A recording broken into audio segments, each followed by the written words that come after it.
Make every night a wonderful journey, no matter where you are. Good night, sweet dreams. The first story, I lost her. It had been a quiet night at Vista County Sheriff's Department. The secretary typing memo after memo, and the clang of the holding cells downstairs echoed through the dark halls. Sergeant Martinez had been admiring the stars out his office window when he saw a young man in his mid-30s run into the building. He was intrigued. Of course, not that many people required the help of the police in a quaint town like this. He didn't recognize this person from his daily patrols and hadn't seen him around town. After a stroll downstairs to check it out, he saw two officers trying to calm him down. "I can't find her. I lost her," said the scared man between huge breaths of air. "Relax, sir, just explain what happened, and we'll take care of it." This only scared the man further after for more loud moments of exhaling. He passed out and fell to the ground. The man woke up in the holding cell downstairs, with a wet towel on his head an hour later. He looked as if death passed over after some heavy breaths. He began to collect himself. I had been doing the Sudoku and waiting for him to come to sew. I could question him about her. He said that he had decided to take his 3-year-old daughter to a nearby playground. His eyes were glued to her ever since the day he said he lost her in a department store. When we got there, she ran towards the slide and began to play around with the wood chips. It was cloudy when we got there, and I felt a bad presence. I ain't no voodoo worshipper, but I could sense some weird feeling in my stomach. I turned around to light a smoke. I didn't want her seeing it. I've been trying to quit for a year now, but no dice. When I turned around, she was gone. I calmed the playground to high heavens. "Okay, sir, I'll put out a missing persons report. Don't worry, we've got 90 success rate in these kinds of things." The next day, I decided to go look around that playground. The school adjacent to it had long been shut down, and the children of the area had been relocated to Burroughs School District. When I got there, some hooded guys were sitting in a circle and saying some weird thing in Latin or something. This town had been a center of strange religious sects because of our secluded location. Some cults find it better to be away from society. They never do much harm.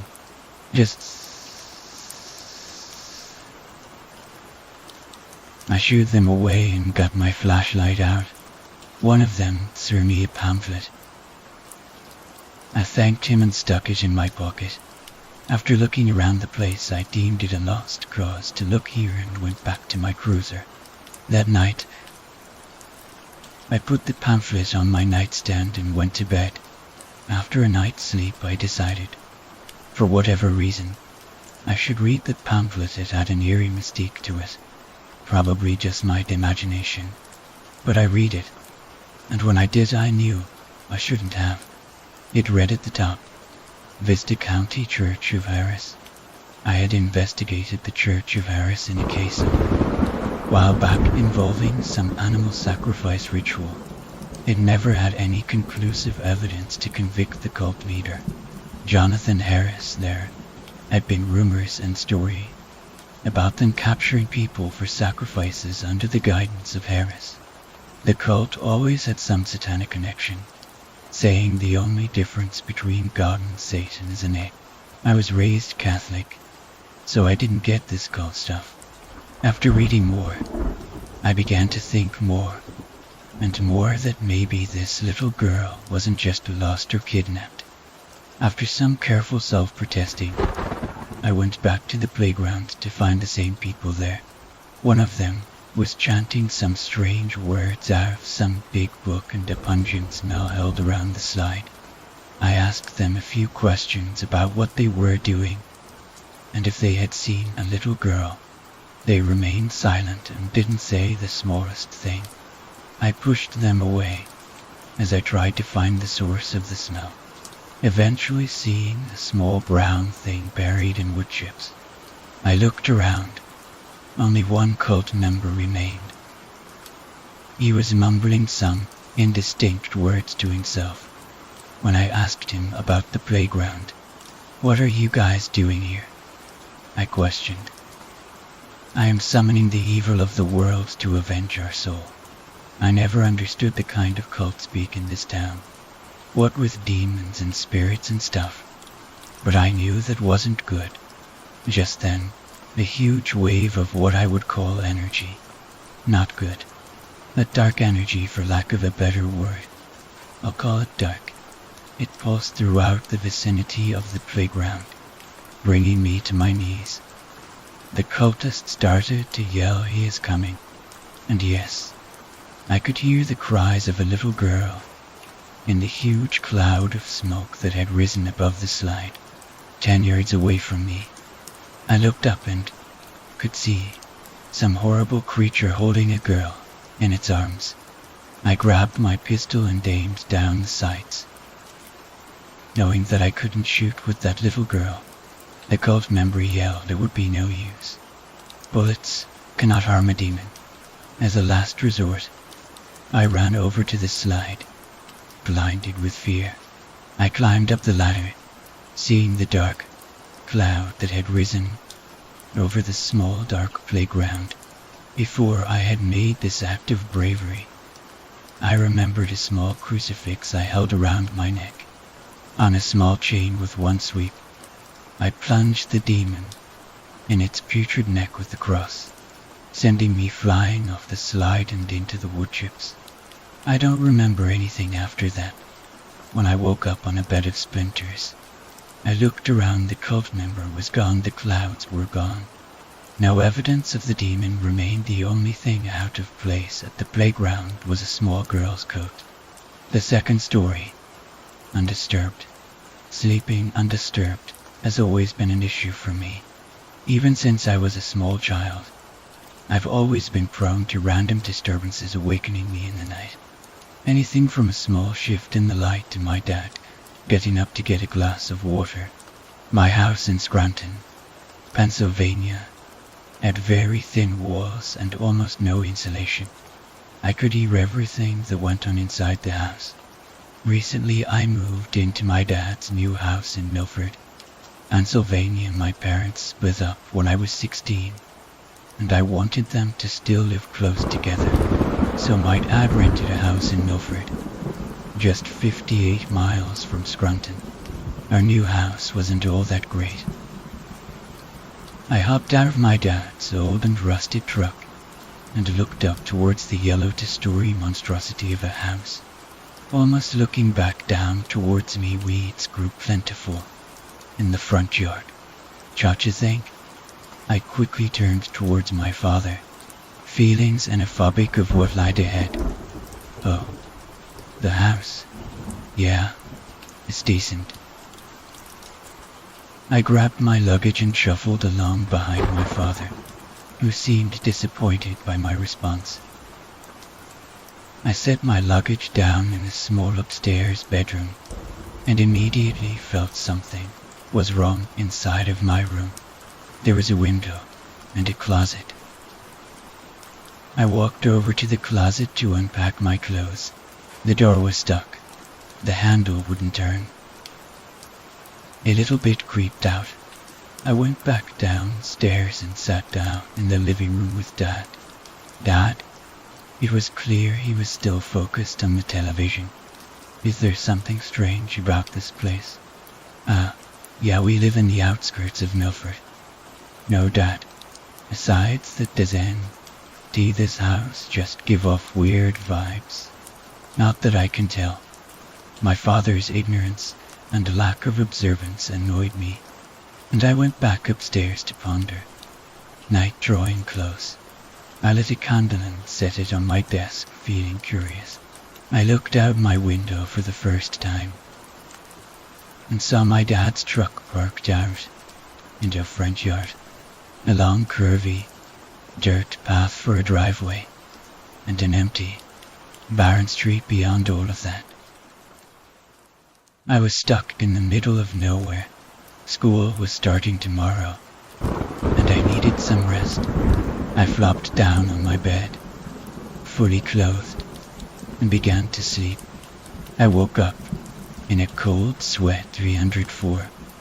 My alarm clock playing Twinkle Twinkle Little Star very quietly and ominously. I stood up and tried to turn it off, but the radio on off switch was jammed.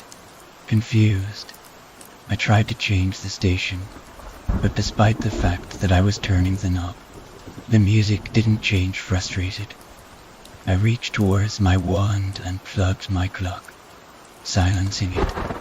I sat back down on my bed, scared and confused. What could cause such a thing to happen? I turned around in my bed and almost fell asleep when I realized my candle wasn't burning. I stood up and yelled at it, and what happened then would scar me forever.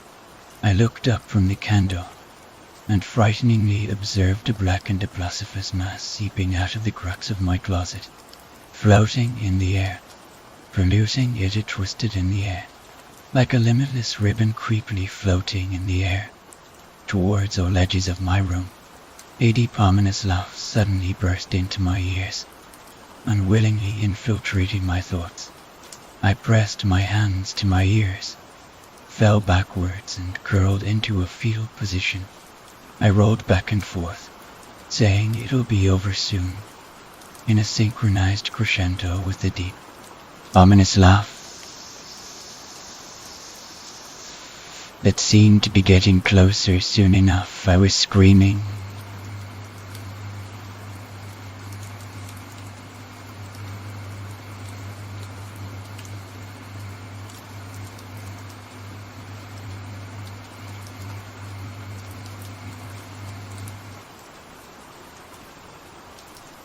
My father burst into my room and dropped down on one knee next to me. "What's wrong?" he yelled. I looked around. Nothing was happening. There was no black mass, no deep laugh. My candle was out and my clock plugged in. Nothing had changed. I took my hands off of my ears and found blood. My ears had been bleeding. I turned around to face my father, who had a look of concern nude on his face. He asked if I was all right, and I nodded, showing fear but contentment. He stood up and left, leaving the door slightly cracked. I lifted up my blankets and crawled back into my bed. The next day was difficult. Dad took me to a doctor in New York to find out what was wrong, and of course, Mom was worried sick. After an MRI and a physical examination, the doctor said he couldn't find anything and recommended that I see a psychiatrist. When we returned home, I sat down at the kitchen table.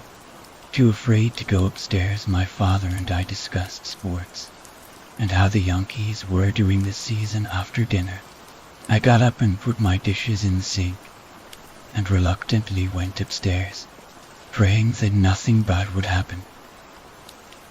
My evening began like the last. I stared out my window, wondering how I ended up in the middle of Midland, Pennsylvania. It didn't matter.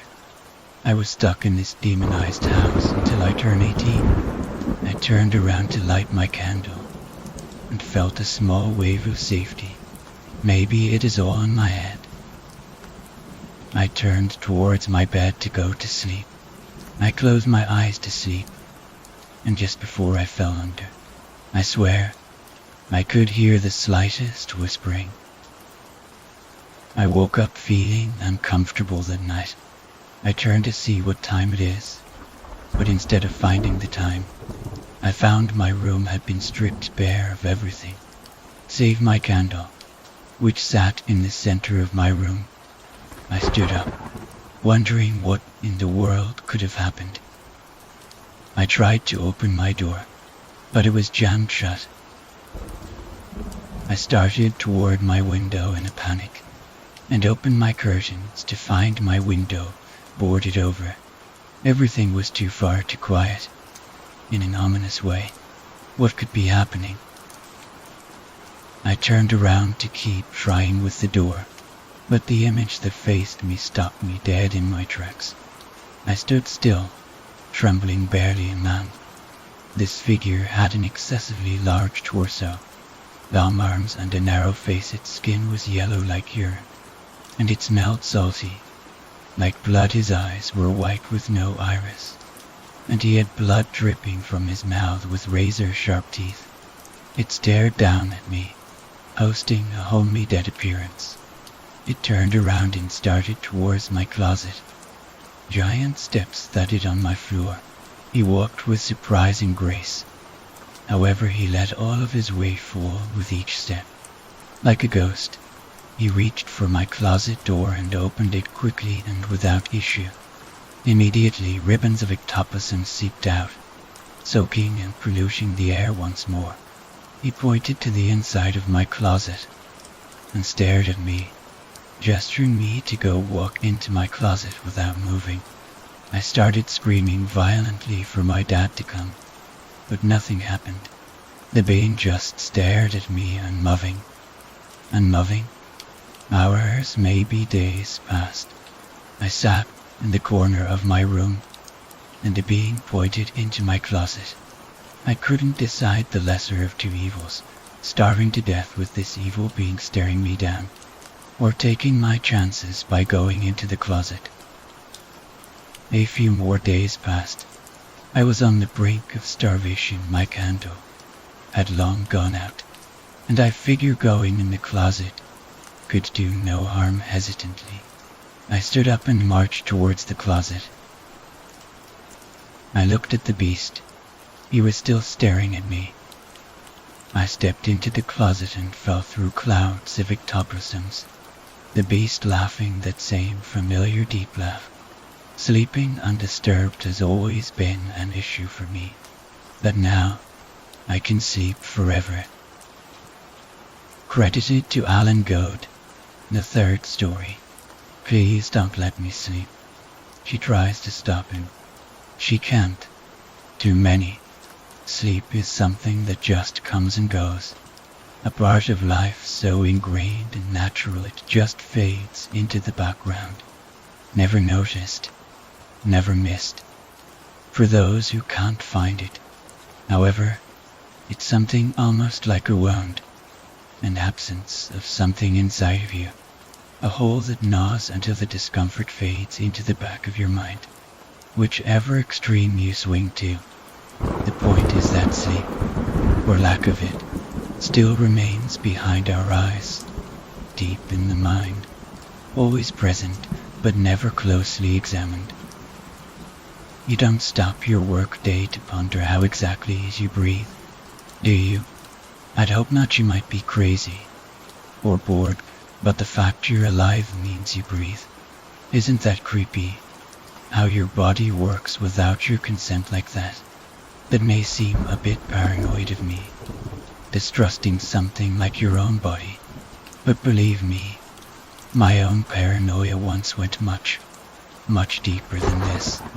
There are things closer to home, deeper, and much more sadistic and powerful, at least when your body fails you, or rebels in its slow-moving but terrible fashion. There are signs: a lump under the arm, a bloody spatter in your hand when you sneeze. It's hard to miss something like your heart twisting in your chest.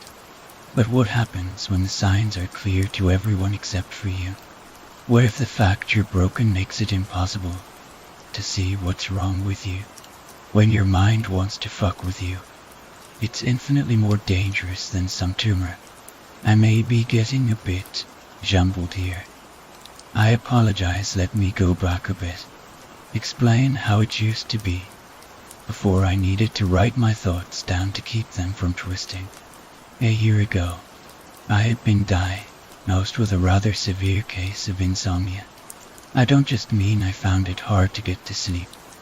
I could go days at a time without so much as nodding off. When I did sleep, it was a short affair, and oddly, I remember nothing prior to, during, or after the 4 or so hour escape from wakefulness. Well, that's not true.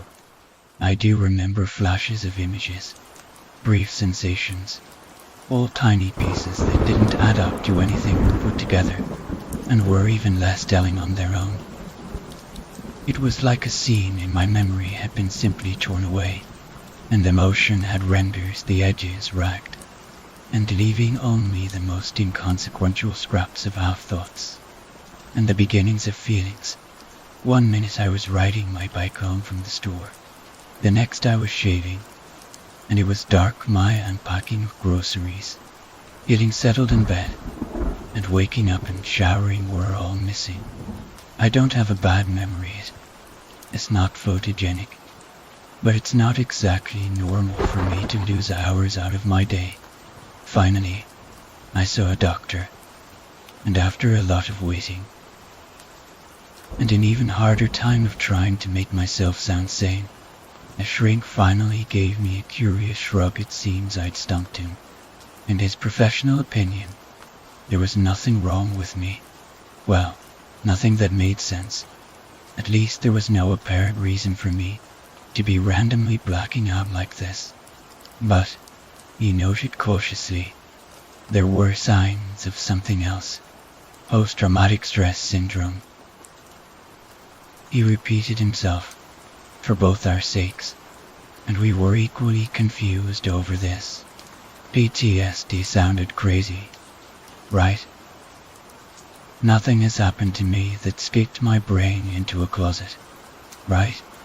Maybe something could have happened while I was out, but that didn't explain how I got these blackouts in the first place. Almost as confusing, I seemed in good health. Apparently, I was some kind of mutant who didn't require sleep to stay on my feet. The shrink didn't believe me when I told him I'd been awake 113 hours. If he hadn't have noted the surface symptoms of PTSD, I'm not sure he would have taken me seriously. He assured me that I didn't have any kind of traumatic disorder, and that it must be something else. Impossible to tell like this. I'd need to see a specialist to get the answers. And so I was scheduled in to see someone else. In the meantime, he advised I keep a diary of my sleeping patterns and wrote me a prescription for some heavy-duty sleeping pills. And that's how it started, innocently enough. I was relieved that answers were coming, slowly, but then something strange happened on my way to the chemist. I was about to cross the threshold when something suddenly kept my feet in place. You know that sensation when you realize there's a massive drop in front of you and you were about to blindly step into empty air. It was like that the aisles of the store extended a moment and my mind locked up with a sudden caution. By the time I noticed the employee speaking to me, the prescription had been crushed in my shaking, sweaty hand, and I had been staring into the store like I'd just seen something terrible. I shook the cobwebs from my mind and smiled at the woman. Now feeling thoroughly embarrassed, she mercifully brushed the incident aside and walked me to the counter. I can't really describe what I was feeling, as I'd paid for the bottle of pills. Something was telling me to leave, and whatever it was, it waited outside the store for me. I didn't want to look back at the tugging, nagging presence, not after my display in front of this clerk, but I felt like its eyes were on my back, and it was worried. But I turned around and left and there was nothing there. What was I expecting to see? I laughed and brushed it off. I just needed some sleep, and maybe tonight I'd finally get it. I was being stupid, taking the bottle from the wax paper bag on the escalator. I read the label and couldn't shake that strange presence before I put the bag away in my backpack. I entertained, for the briefest second, that someone was standing behind me, and I swore as I stepped off of the moving platform that they had been just reaching out to place a hand on my shoulder. I took my medications and recorded it in the diary. That first night, nothing happened, and my diary steadily filled with what I had already been experiencing. A light dinner, take my meds, shower, read in bed for a few hours, finally give up and play some Skyrim until the sun rises, and start on my housework, waste my day away with shopping, bills, maybe see a movie, avoiding caffeine and gym before finally heading home to repeat the process again. The first 8 days of my diary were the same as this, and as I started penning down the words day 9, the diary propped in my comic book, I strangely felt relieved, folding my legs closer to prop the comic and diary up. I chewed the end of my pen and tried to pinpoint this feeling. It wasn't the first time a shadow of something had crossed my mind, like I was accidentally picking up someone else's emotions. Once again, nothing came, and as I put the pen back to the page, something scuttled across the edges of my mind, something akin to panic. Or maybe being startled. The hairs on my neck suddenly stood up and I was alert. I heard a sound, like an inhalation drowned by a whisper, and I felt my chest clamp down on my lungs. I was laying down. The comic and diary had fallen from my chest, the pen in my fingers, and a thin beam of very weak, pink light streamed in from my curtains. Suddenly aware of my surroundings again, I sat up and grabbed a lethargic ally for the alarm clock on my bedside table. It was 4:41 in the morning, just before sunrise, peering down at the clock in the near darkness, waiting for my mind to start working again.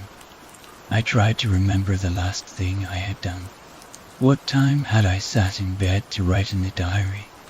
Rubbing my eyes, I padded about for the diary and checked the time I had written. It had been 2 in the afternoon when I had begun, and I had lost consciousness at that time. But there was a scribbling underneath the date. It was illegible. It was definitely my handwriting, and it had tried to form letters, but it had kept unpacking together to close, were spreading out and scribbling over itself. Whatever I had tried to write, I must have had a lot on my mind, and couldn't decide what deserved space on the paper. How long had I been trying to write after I put down the time? A few minutes? An hour? I'd been lucid much longer in the past. As I tried to push out of bed, I found my limbs were sluggish, and the world waved unsteadily.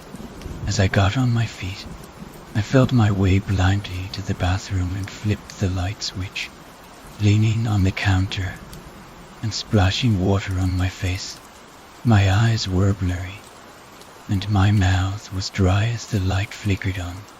The reflection in the mirror was flashed into my vision like a lens flare. My eyes adjusted and the picture faded away. An image of someone in the bathroom or barely remembered, leaving my very tired image slumped over the sink. What the hell had just happened? The next 7 days had gone by much like the first 8, and it seemed my sudden bout of hibernation had been only a fluke. For some reason, I felt grateful for this. My energy slowly returned, and I felt that same phantom presence return, with a curious mix of half emotions. It was the same caution from the storefront, but just after my sleep. It had been frantic, impotent, like it was frightened and worried, but could do nothing. As the days went by, and I still could not sleep, it relaxed slowly and began to hope. I had stopped pretending this presence didn't exist, and I had started adding her to the diary. I don't know why, but I saw it as a woman. Maybe it was crazy of me, to personify a voice in my head, but she wasn't a voice really did that make it less insane. I couldn't tell. She was starting to grow relieved, and with it, I felt better. Whatever it was that had worried her, it was passing, and I felt lighter now that I had accepted her existence, if only as a part of my mind. I tried to remain as detached as I could. Every night, I read over my diary before entering a new page, and tried to understand why she existed, and what part of me she was an outlet for. To me, this was like isolating a sore, understanding what it was, and keeping it from spreading while I learned it as much as I could. She must have approved of my approach, since whenever I thought like this, she crooned approvingly in my mind, like she was proud of me. On day 7, I started to realize she was guilty for being here, making me question my sanity, and I felt like I owed her my patience. And then it came again this time. I had been on my computer, watching Animal Cops, when she fell silent. I know that's difficult to imagine, since she can't speak, but I immediately felt her absence. Sitting up, I felt her claw back into my mind, and she was quickly torn from me. I barely had time to process the screeched mental warning when I saw a shadow moving to my left, and then I was on the floor. 15 hours had passed this time, and it was 2 in the morning. I had spent the entire time on my side. My computer chair toppled, mouse and keyboard scattered. I must have tried to get up, and collapsed, falling asleep. My limbs were stiff, sore, and weak, and I had not slept well, it seemed, tossing and turning on the hard ground. I remembered my dream that had never happened before. It was hazy, distorted, like it had been partially torn out of me and then stuffed back in. But I had one clear, vivid memory of standing over myself where I lay on the floor, breathing slowly, just short of seething through my teeth. No, I thought, that wasn't me. I was down here, on the floor. It didn't make sense, but I could see it. I could remember it, even if it didn't amount to anything coherent. My computer screen was the only light, and my screensaver was a dark one, so only occasional gray light was cast over the lounge room. I was disoriented and tried to pull myself to my feet, having to brace against the couch to not fall over again. Why was I panting? I had just been sleeping. I had no excuse being tired. No, this made no sense. Something felt wrong. Where was she? That was the strongest thought I had mustered at that time. Where was she? Crazy, I know, but things became clear as I recognized this, and suddenly I thought, no, KNEW, that I wasn't alone. Looking around, I tried to peer into the darkness, and inched my way across the room, bumping a coffee table, and kept my eyes on the empty middle of the room as I patted the wall for the light switch. The first flash of light imprinted my empty lounge room, but the second showed a shape too quick for me to see, and then the light came on. The vision burned into my eyes. Had been in front of the dark, glass sliding door that looked out to my pitch-black balcony.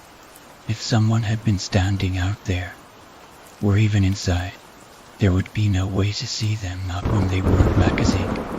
Wait, black as ink? Why did I think that? Just as this thought flitted across my mind, I felt a cold, heavy weight press over me, and I swore I could hear an exhalation of breath just on my neck. It was as if whatever it was I had imagined was confirming my fear, indicating that yes, I had seen it, and I was right, it was there, just too dark to see. I flipped on all the lights, switched the TV on, the radio, the kettle, and started the washing machine. I needed noise. There could be no shadows, no silence, and I don't know what compelled me, but at the time, all I could think of was warding off this presence. Whatever he was, I knew now that it was what she was warning me about. It all made sense to me now. I hurled the pills against the glass door and curled up in the corner of my kitchen, hoarding a box of candles and for torches, 2 of which weren't working or had near-dead batteries. I just grabbed whatever I could find, including my butcher's knife. Backed into a corner like this, I could see everything in the room, but it was little comfort. I just watched the sliding door, the black upon black, the figure standing beyond the glass, silent and unmoving. After an hour like this, wide-eyed and panting, I began to calm down, and then I extended my senses. I could not feel him. I know that sounds silly, extending my senses, like I'm Harry Dresden or something, but you need to understand that at the time, I was not thinking clearly. These figments of my mind were as real to me as anything, and the looping, scattered ash logic had all been clear at the time. It was only after my heart stopped pounding and I began to ache from the cramped space that I began to detach once again, survey my situation much like I had the imaginary woman. Clinically, like all of this was happening to a character in a story, or to a friend or relative that I admired. I pictured my brother, who I had always liked. My brother looked insane, and if he did, so did I. I told myself that these 2 figures did not exist, and I compacted this thought into something solid, driving it into the front of my mind like a roadblock. I stood up. I walked over to where I had thrown the pills, and even with my newfound determination, I looked down from the dark glass. I bent to gather the pills up and return them to the bottle, and then stood and stared into the dark balcony. I shut the curtain and turned away, effectively telling him to talk to the hand. I busied myself with cleaning, taking my chaotic, messy apartment and returning it to order, imagining it was my mind, and I did feel slightly better. But I was visited by my neighbor from downstairs at around 7 in the morning. I was pretty embarrassed and apologized, but I felt a little reclusive after this, and so didn't go outside anymore. I ate sparingly, because I didn't want to have to buy food, and I had stopped calling friends or going to the gym. I had also stopped taking the pills, and neglected to write in my diary. For some reason, I dreaded opening it, what I would find. I don't know, but I wasn't ready even if this was just another facet of my growing insanity. It was one I simply couldn't shut the curtain on. I threw the diary in my closet. I never questioned why I kept getting fresh ink on my fingertips. After several days of no sleep, and not seeing the outside, I finally decided to go to the gym. It was midnight, but I always went late when no one was around, and it felt good to return to a semblance of my routine. As I got my gym bag together and checked my bike's tires and iPod, I felt like I was re-smelling the order I had scattered. 2 hours later, after a silent workout in the empty automated gym, I had almost forgotten about everything. The burning in my muscles was familiar, and comforting in its familiarity. The crackle of the cheap speakers playing late-night radio, the click of the big fan that never turned right, humming of the Gatorade machine. It was all so normal and familiar for me. I had been silly, I decided. I would see the doctor tomorrow and life would get back on track.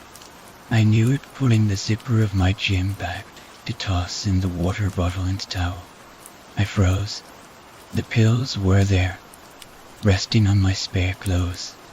I hadn't packed them. Seeing them sent a sudden wave of bone-deep exhaustion through me, and as the world wavered, I saw it. I saw him.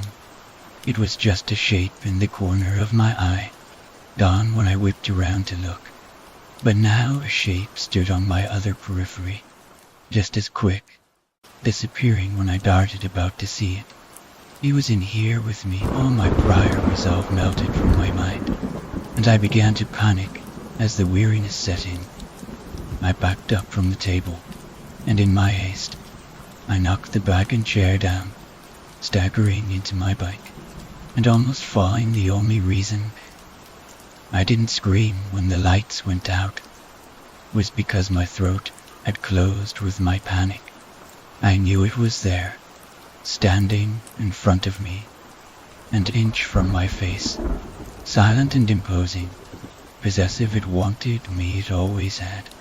Finally I went down, toppling over my bike, landing on my front, looking up at the dark glass doors of the gym. Off in the car park, shrouded in shadow, was a figure, barely registering as a woman's silhouette. She cupped her hands and called to me, and while I couldn't hear her, I knew she was telling me to run. The rest is a blur.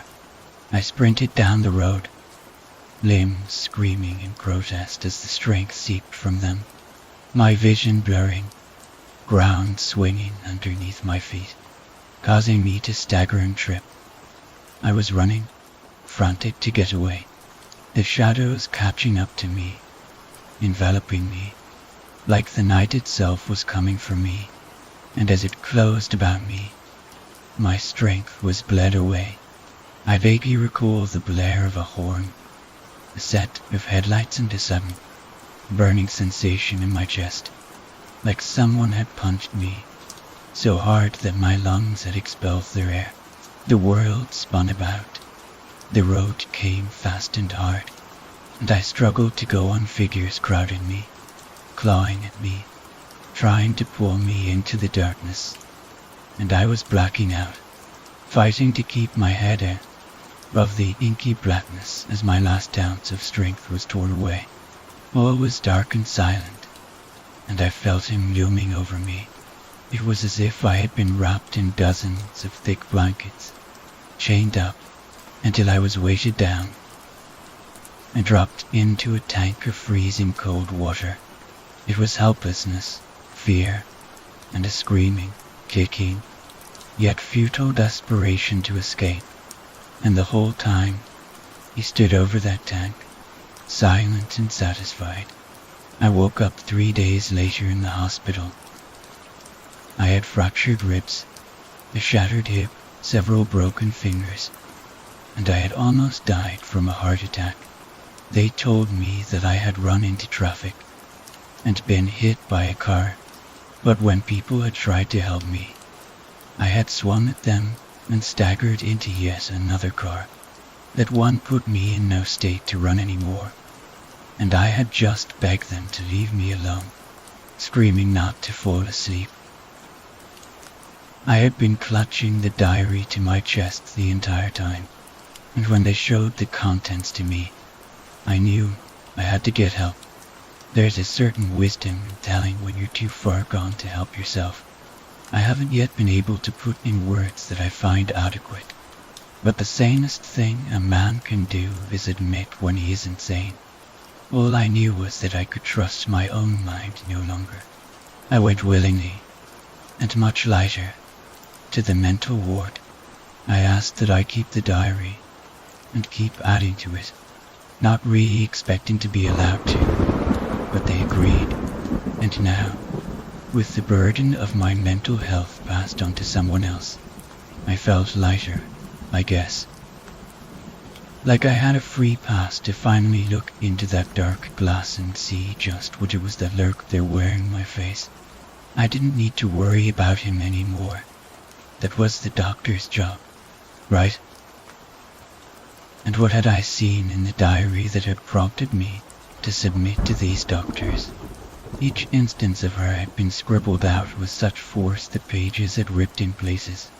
Rabid crisscrosses that clawed her out of the account, tearing her away, and in some places, tentative writings had appeared next to these mad scratchings, too light and thin to read, and as the pages went on, they became fewer and smaller, fainter, like the hand that wrote them became weaker.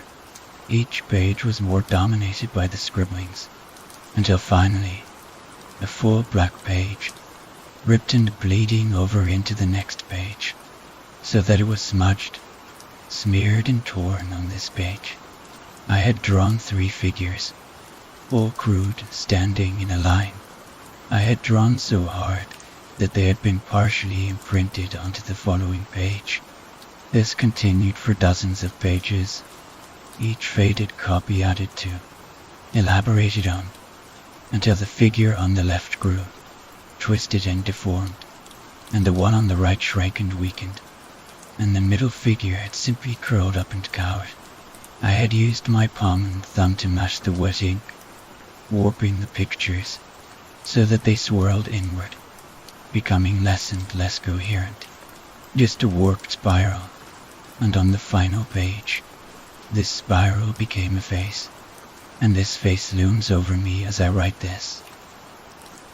Whether he is real or not, I cannot escape him, and I don't know if anyone can help me. He watches these words from on the pages, and he approves. I'm glad he likes it. Maybe he'll let me wake up if I please him. He wants me to tell you. I might not, though. He says you can't help me. The nurse is coming with my pills. Please don't let me sleep long. Please wake me up, doctor.